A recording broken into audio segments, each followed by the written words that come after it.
아, 안녕하세요. 박상용 문학노트 최기병입니다. 음, 이번 시간에는 아, 제1부 우주론에서 세 번째로 생명과 자연, 문화에 대해서 음, 살펴보도록 하겠습니다. 그러니까 우주론 첫 번째로 이제 프라빌리티와 니브리티에 대해서 얘기했고, 두 번째로 박상윤의 시간론을 얘기했습니다. 오늘은 그 세 번째로 그 박상윤의 사유에서 생명이란 어떤 것이며 또 자연과 문화, 그것을 어떻게 보고 있는가에 대해서 살펴보려고 합니다. 여기에서 얘기될 것은 이제 생명이란 어떤 것인가, 또 생명의 비극성, 또 생명의 모태가 되는 자연, 대지, 그리고 자연과 문화, 축생과 인간, 이런 내용을 가지고서 얘기를 하려고 합니다. 먼저 박상민의 사유에서 생명이란 어떤 것인가를 보도록 하겠습니다. 생명이란 무엇인가? 박상윤의 생명에 대한 사유는 그 시간론과 밀접한 관계를 갖습니다. 시간과 마찬가지로 작가의 생명에 대한 이해는 음양론과 채용론의 토대를 두고 있습니다. 시간에 있어서 음과 체로서의 과거와 양과 용으로서의 미래가 만나는 시점에서 어떤 작용을 일으킬 수 있는 현재가 탄생하듯이 한 개체로서의 생명은 체인 음과 용인 양의 만남으로 탄생이 됩니다. 이를테면 그 기독교 신화에서는 그 신은 흙으로 사람의 형상을 빚어 거기에 자신의 생기를 불어넣어 아담이라는 한 생명체를 창조합니다. 이때 흙으로 빚은 형상이 체음이며 신의 생기가 용, 양이 됩니다. 이 신의 생기가 곧 생명이며 이는 빛으로도 또는 말씀으로도 불리우며 힌두교 신화에서는 지바로, 또 다른 이름으로는 혼, 정, 프라나, 영 등으로 불리웁니다. 그 다음에 체음, 용, 양의 관계는 암컷, 수컷의 관계라고 할 수 있습니다. 여기에서 체음인 암컷은 생명이 아니라 수컷의 의지를 수용하고 그 의지의 발효를 돕는 용기가 됩니다. 그래서 한 생명체 형태는 이렇게 얘기합니다. 어디 토기장에서 구워지는 다양한 종류의 옹기 그릇처럼 이 세상 어디엔가 벽렬에 있는데 거기에 생명의 바람처럼 떠돌다 그 물을 당해 이로서 나타나는 것, 이것이 생명이라는 겁니다.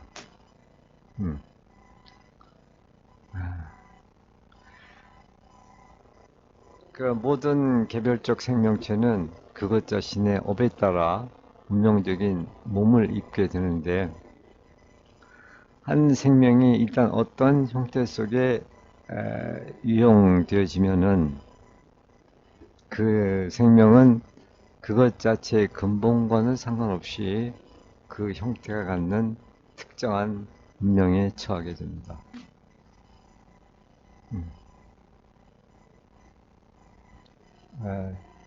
박상용이 생각하는 생명은 이런 겁니다. 또 그 다음에 생명의 윤회에 대해서 얘기해 봅시다. 시간의 흐름이 한 방향으로 진행되어 가다가 어느 지점에 이르게 되면 뒤집혀 다시 되돌아오는 것처럼 한 번 태어난 생명은 소멸되지 않고 끊임없이 윤회를 되풀이 합니다. 다분히 불교적인 그런 사유죠. 기실 그 박상용의 사유체계는 대단히 그 불교의 사유체계하고 그 맥락같이 다 있습니다. 그러나 그 불교에서 얘기하는 것과 똑같지는 않습니다. 그 불교적인 사유에다가 그 밖에 다른 종교들, 그리고 여러 신화들, 이런 것들이 그 가미됩니다. 생명의 모태가 되는 대지는 우주적으로 확대된 암컷이라고 말할 수가 있고, 수컷인 생명의 신비어드는 거대한 자궁이다. 그러니까 이 거대한 그 우주의 대지, 즉 뭐 지구라는 이 대지는 이것이 자궁의 역할을 한다 그런 얘기죠.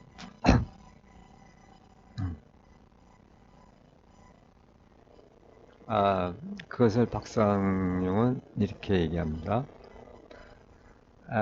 대지, 지구란 우주라는 한 존재의 몸에서 자궁이라는 기관이 되어서 그런 것이다. 그것 속에 한번 울려진 말씀이며 비춰든 빛이며 심어진 생명이요. 그것을 벗어나지 못하면 한 마리 가여운 정충이요. 무덤 속의 들기가 새로운 모태에 담기며 모태를 벗어나기가 다시 무덤 속에 들기인 것을. 다만 생성만이 있는 곳에서는 죽음이 불가능하다.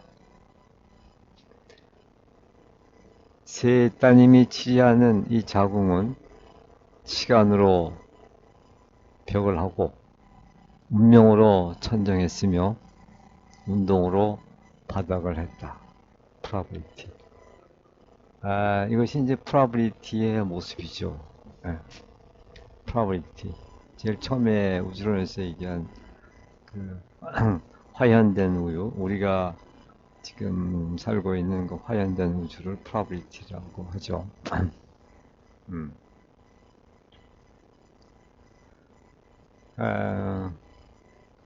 좀 더 풀어서 얘기한다고 하면은 이런 얘기죠. 대지라는 자국에 심어진 생명은 무덤 속에 들기가 새로운 모태에 담기기며 모태를 벗어나기가 다시 무덤 속에 들기인 것이어서 생명, 죽음, 재생의 끊임없는 순환을 계속할 겁니다. 그래서 대지는 다만 생성만이 있는 곳이어서 죽음이 불가능한 곳이다. 한 생명이 무덤에 드는 것은 다만 몸이라는 옷을 갈아입기 위한 것일 뿐이다. 생명의 윤회가 이런 것이다. 그렇죠? 그 다음에 이제 생명의 원형에 대해서 또 얘기를 하고 있는데, 그것이 이제 양극을 갖는 타원형이라는 개념이죠.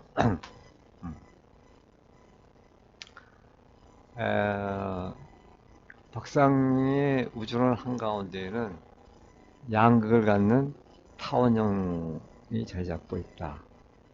우리가 유주론의 그 큰 특징 두 가지를 앞에서 얘기했는데, 하나가 이제 그 종적 우주와 횡적 우주. 횡적 개념과 종적 개념을 상정한다는 거죠. 그래서 그거하고 또 하나가 이제 그 양극을 갖는 타원형. 이것이 굉장히 그 근본적인 그 사유의 축이라고 말할 수가 있습니다. 앞에서 본 바와 같이 양극을 갖는 타원형은 시간의 운행의 궤도일 뿐만 아니라 생명의 원형 혹은 상징이 된다. 앞에서 그 시간론을 얘기할 때, 그 시간의 운행이 양극을 갖는 타원형의 궤도를 어, 어, 그 궤도를 도는 이런 것으로 얘기한 적이 있죠. 이렇게 타원형, 양극을 갖는 타원형 이런 모습인데, 에, 그래서 시간이 이렇게 흐르다가 그냥 선저적으로 쭉 이렇게 흐르는 것이 아니라 어느 극점에 가면 거기서 다시 시간이 뒤집혀서 아, 되돌아온다는 그런 것을 본 적이 있죠. 근데 그 양극을 건 타원형이 또한 생명의 원형 혹은 상징이 되기도 합니다. 이 양극을 갖는 타원형이라는 이 개념은 죽음의 한 연구에서 그 주인공이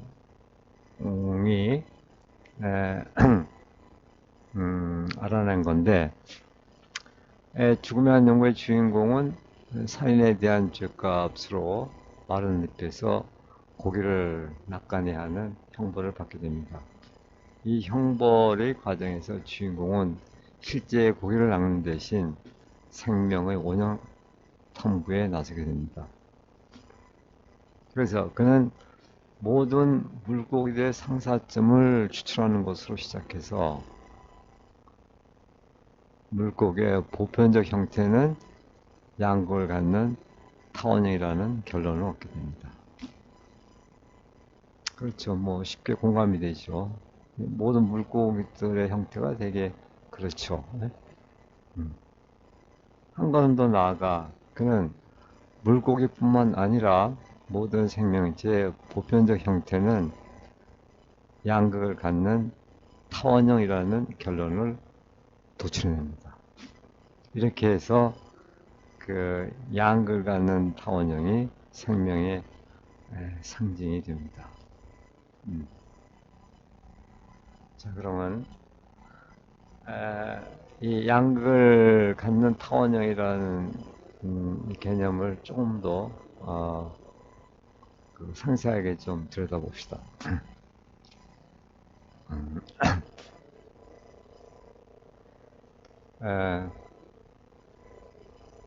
생명과 관련해서 이 양극을 갖는 타원형이란 어떤 것인가?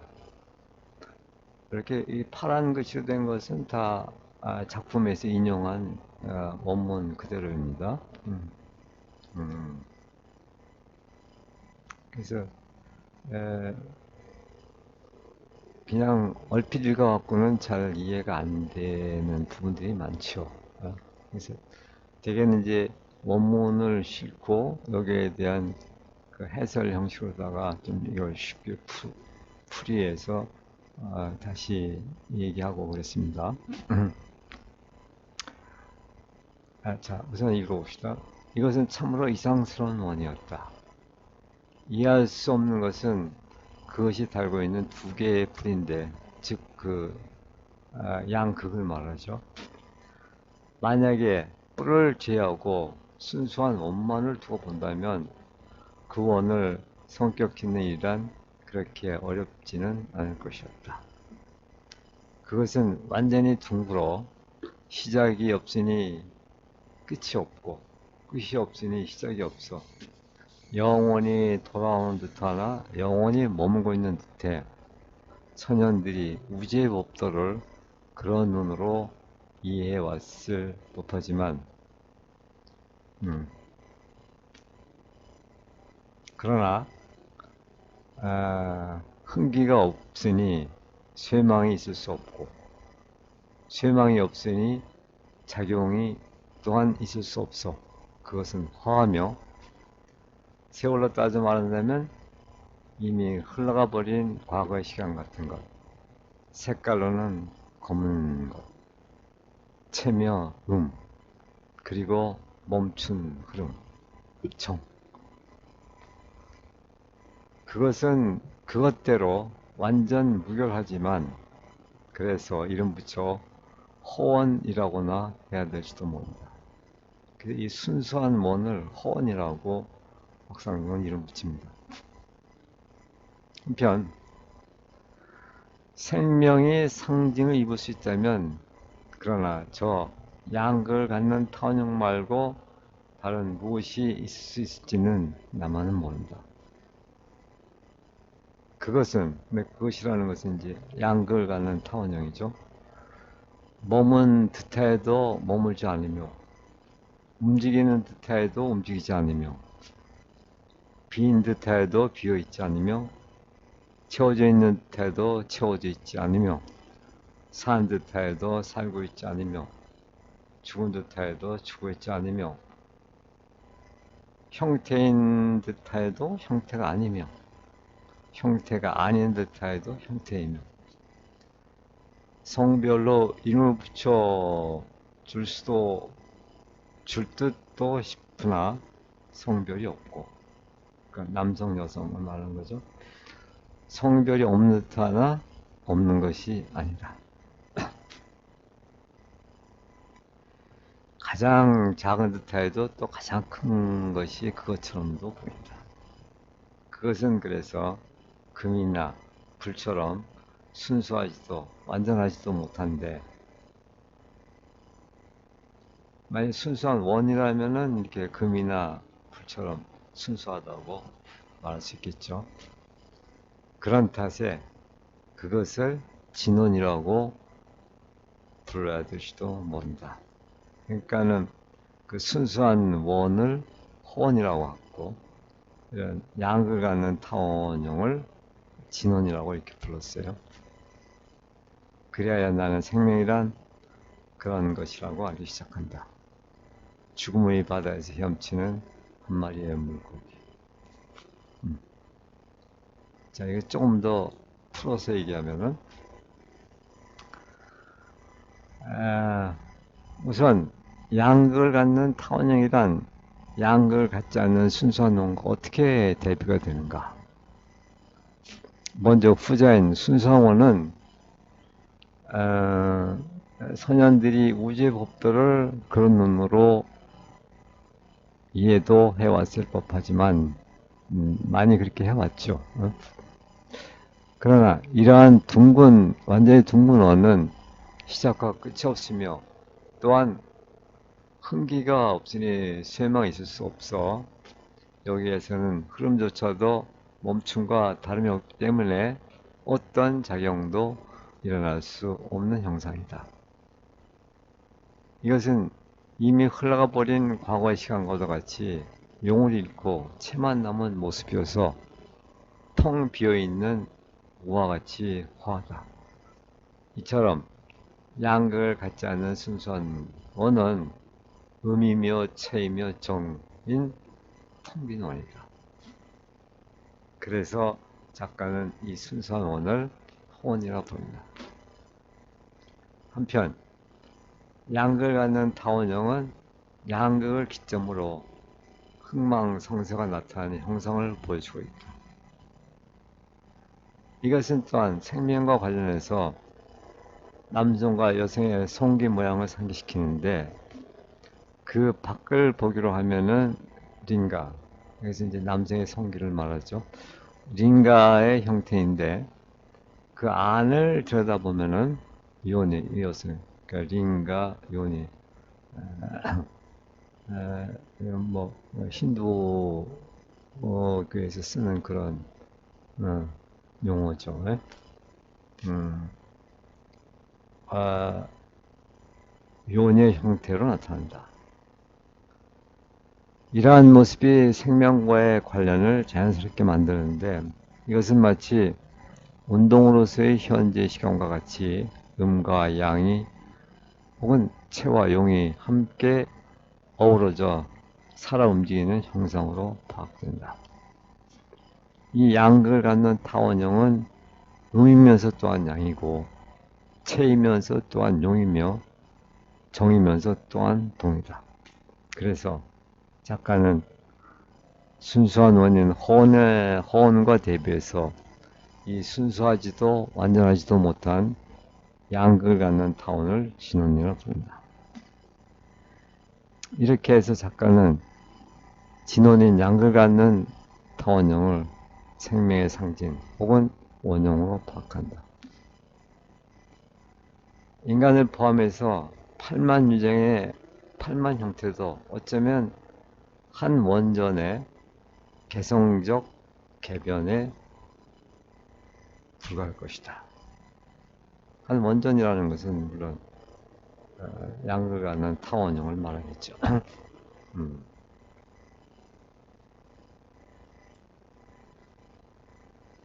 다음은 그 생명의 비극성에 대해서 얘기해 보도록 하겠습니다.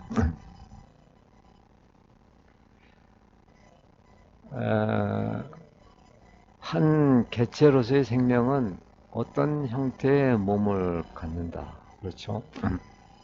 물고기는 물고기의 형태로, 지렁이는 지렁이의 형태로, 뱀은 뱀의 형태로, 인간은 인간의 형태로 모든 개별적 생명체는 운명적인 어떤 특정한 몸을 입고 있다.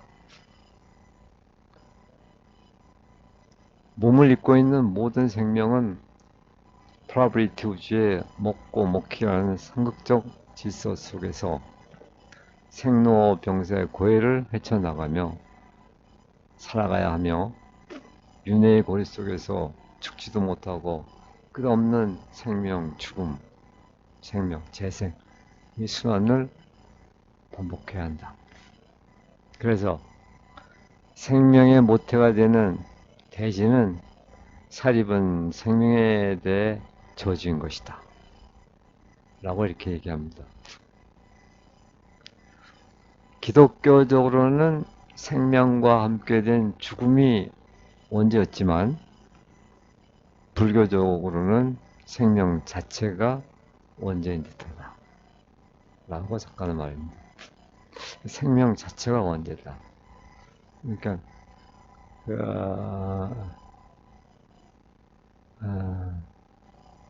우리가 해탈을 한다든지 마음의 우주에 이른다는 것은 그 완전한 위대한 자유를 성취한다는 것은 그 생명 자체로부터 떠나는 거죠. 그 윤회의 고리에서 벗어나는 거죠. 그런 의미에서 이제 생명 자체가 원죄인 듯하다 이렇게 얘기하는 거죠.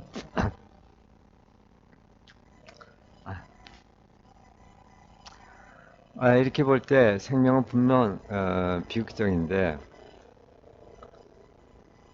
근데 본질적으로 한 개체의 생명이 비극적인 것은 그것이 생명의 본원으로 녹아들지 못하기 때문이다. 그러니까 생명이 정말로 비극적인 것은 그 생명의 본원에 녹아들지 못하고 갇혀있기 때문에 그렇다는 얘기인데, 그것을 이렇게 얘기합니다.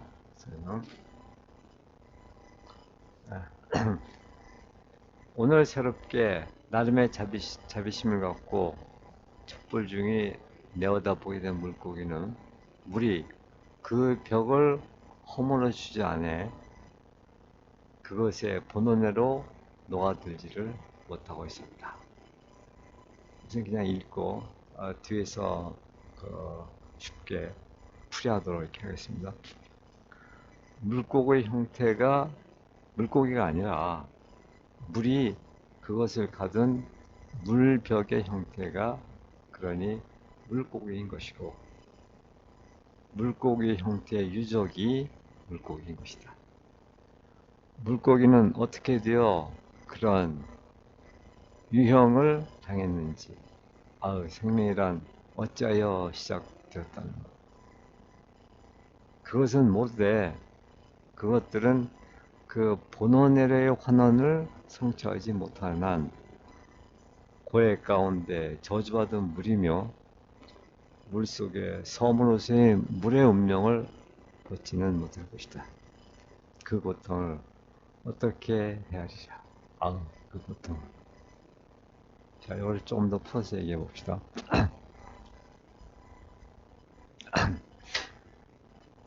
한 개체로서의 생명이란 무엇인가? 그것은 생명이 본원으로부터 유배당해 어떤 형태 속에 갇혀 있는 존재라. 수많은 생명체들이 살고 있는 이 우주는 하나의 거대한 생명, 하나의 거대한 유기체라고 할 수 있습니다. 물고기를 둘러싸고 있는 저 넓은 바다 또한 하나의 거대한 생명이다. 물고기의 관계는, 그러니까 바다와 물고기의 관계는 전체와 개체의 관계, 즉 전체로서의 생명과 한 개체로서의 생명의 관계라고 말할 수 있습니다. 물고기를 둘러싼 물이 본원으로서의 생명이라면 물고기 또한 물이지만 어떤 형태의 감옥에 갇힌 물이다. 그 물고기는 생명의 본원인 물이 그것을 가둬둔 물벽의 형태에 지나지 않는다. 즉 물고기 형태의 유적이 물고기인 것이다. 물이 전체로서의 생명이라면 물고기는 한 개체 혹은 부분으로서의 생명이라고 말할 수 있죠. 물고기는 그 본원의 환원을 성취하지 못한 한 먹고 먹히는 고해 가운데 저주받은 물이다.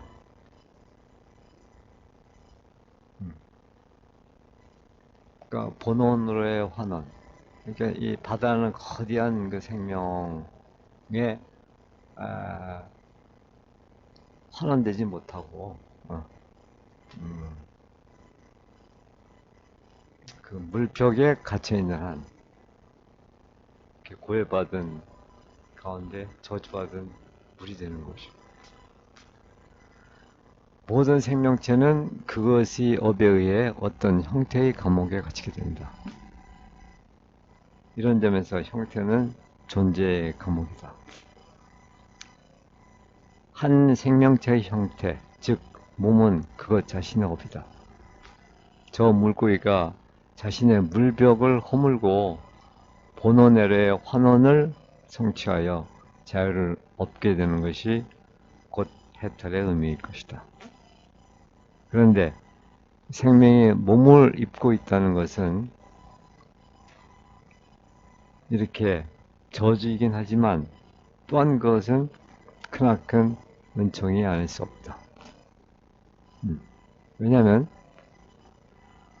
한 생명체가 입고 있는 몸은 진화의 절대 조건이며 한 개체로서의 생명의 비극은 그것이 입고 있는 몸을 통해서만 극복될 수 있게 됩니다.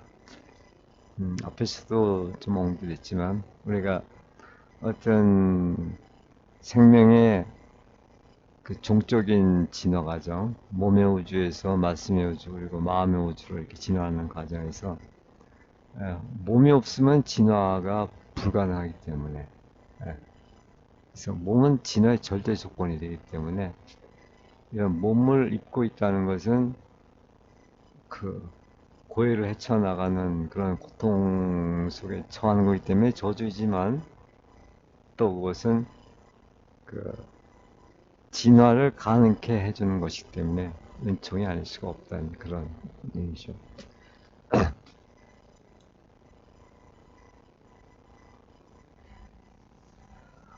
그다음에 이제 그 생명의 모태가 되는 자연, 그 자연 혹은 대지에 대해서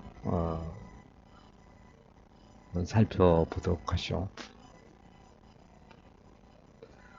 박상류의 사회에서 모든 생명의 모처가 되는 자연이란 어떤 것인가? 자연은 끊임없이 생명을 삼키고 되는다. 생명의 탄생과 죽음이 끊임없이 반복되는 것. 자연은 생명의 거대한 무덤이며 자궁이다. 여기에서 모든 생명은 태어나고 죽고 다시 태어난다. 한 생명체가 몸을 벗는다고 해서 생명이 소멸되지는 않는다. 그러므로 한번 태어난 생명은 해탈을 이루기 전까지는 죽음조차 가능하지 않다. 몸을 벗은 생명은 그 자신의 업에 의해 새로운 형태의 몸을 입게 될 것이다. 자연, 생명의 관계는 음양의 관계이다.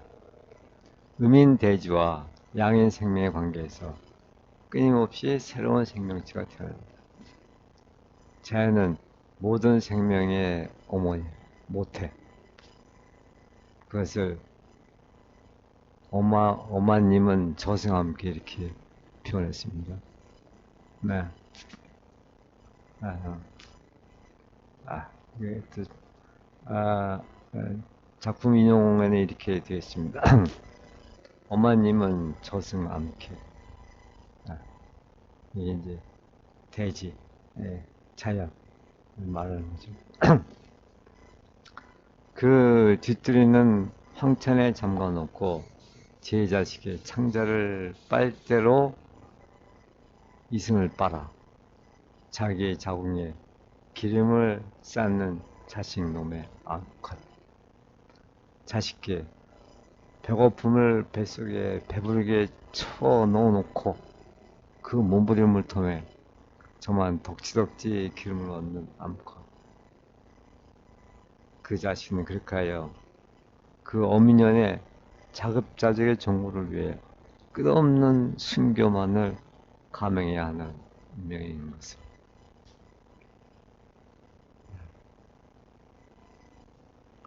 어,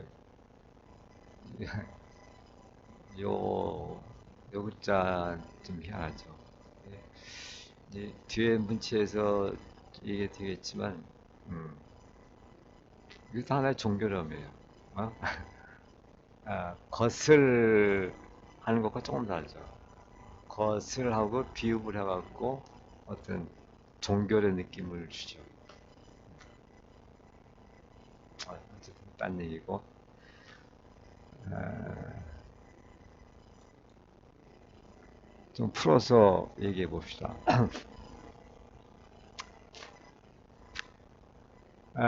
미얀마 제비 암컷이 뭐 버마 제비라고도 하고 미얀마 제비 사막이죠 사막.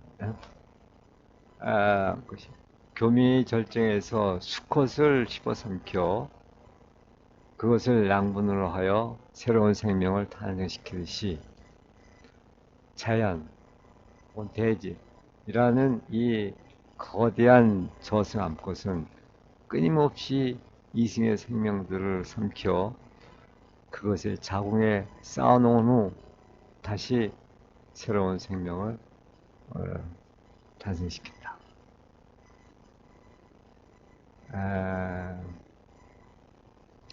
이제 미얀마 제비가 이제 교물할 때 보면은 그 절정에 이르면은 그 암컷이 수컷을 다 먹어 삼킵니다. 씹어 삼켜갖고, 아, 그러면 그 수컷이 암컷의 뱃속으로 들어가서, 어, 다시 이제 그 새로운 생명을 탄생시키고 그러죠. 네. 마치 그 자연과 이 대지와 그 생명의 그런 관계가 그렇다는 거죠. 음, 음.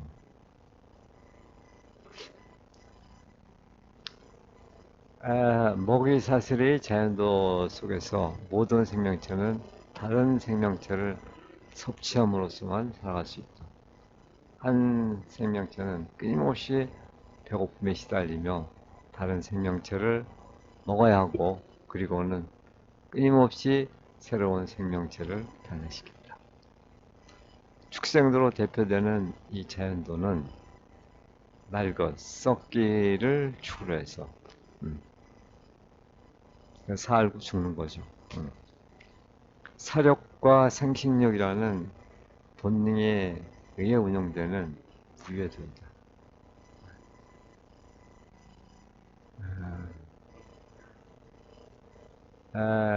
배고픈 호랑이가 사슴을 잡아먹는 자연의 지스까지도 무의다.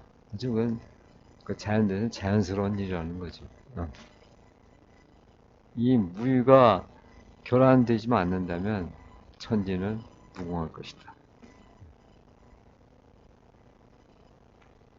축생도는 사력과 생식력을 두 자장으로 완벽한 상극적 질서에 의해 운영되기 때문에 모든 생명은 이 거대한 암컷 어마님의 자식들이다. 축생도의 모든 생명체에 대해 이 거대한 암컷은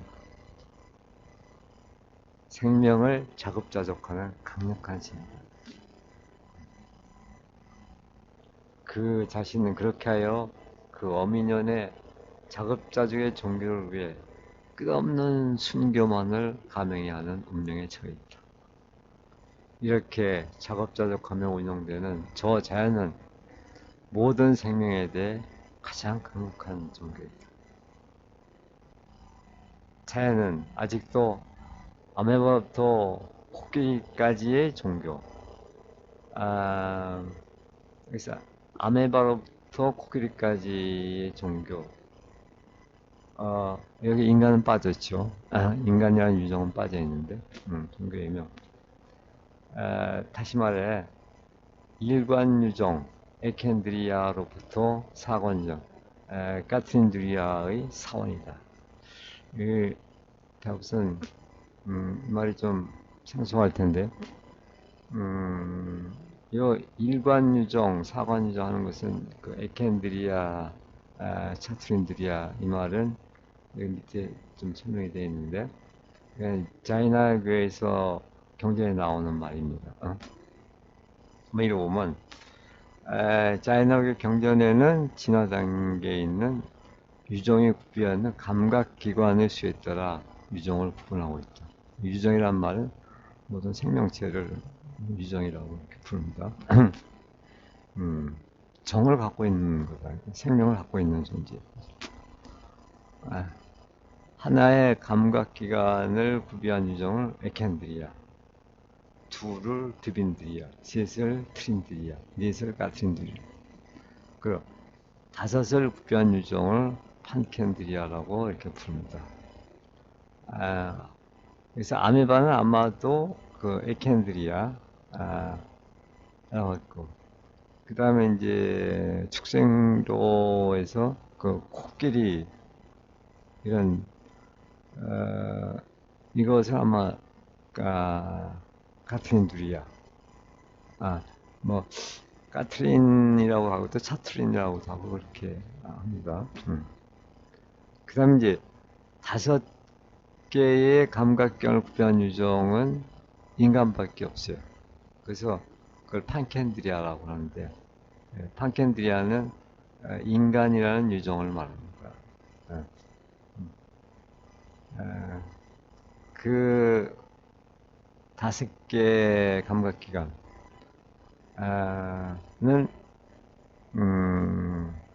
다섯 번째 감각기관은 아마도 의식을 말하는 거겠죠. 의식. 그러니까 의식까지를 구비하고 있는 유정. 근데 이런 축생도의 이런 그 일관 유정에서 사관 유정까지는 아주 제한은 아주 강력한 그런 종교가 되는데, 근데 인간이 이제 그렇지 않다는 얘기가 다음에 나오겠죠. 음. 자, 그런데 이제 인간은 축생도의 그런 짐승들과는 좀 다른데 문화를 이룩한 인간에게 자연은 어떤 것인가? 그러나 축생들을 벗어나 문화를 이룩한 인간, 오관유종, 판첸드리아, 판켄드리아라고도 하고 판첸드리아도 하고, 그러니까 뭐 쓰는 사람에 따라서 좀 다르게 쓰입니다. 인간이라는 유종에게 자연은 절대적 종교도 아니며 거대한 사원도 아니다. 음. 왜냐하면 인간 또한 자연의 산물이지만 인간은 다른 유종, 축생들과는 뚜렷이 구분되는 특별한 존재이다. 인간의 자연이란 수복하거나 도달하거나 머물러야 할 곳이 아니라 표표히 떠나야 되는 곳인데 다음 단계로에 닿는 발판이나 징검다리 삼아 디뎌 내뛰어야 되는 곳. 말하자면 더 높은 곳으로 진화하기 위한 어떤 어, 징검다리 역할을 하는 것이지 자연이라는 것이 그것이 인간이 도달해야 어떤 목표는 아니다 이런 거죠. 그리고 현재까지 이 우주에서 그것을 가능하게 한 유종은 꼭 하나뿐인데 그 이름은 인간이라는 것이다. 그러니까,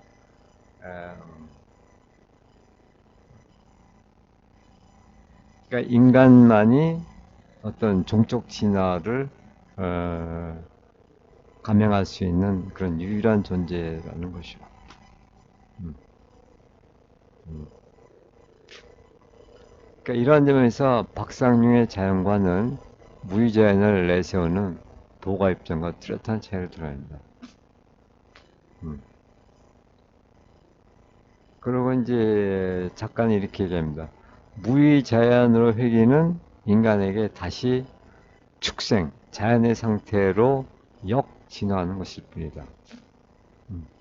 그러니까 무의자연으로 돌아간다는 것은 다시 그 동물의 상태로 역진화하는 것이라는 것이죠. 인간만이 해탈을 이룰 수 있는 유일한 존재인데 왜 인간이 축생도의 다른 이름인 무의자연으로 되돌아가야 하겠는가고 묻습니다. 여기서 축생도라는 것은 그러니까 인간과 대비된 그 동물들을 말하는 거죠.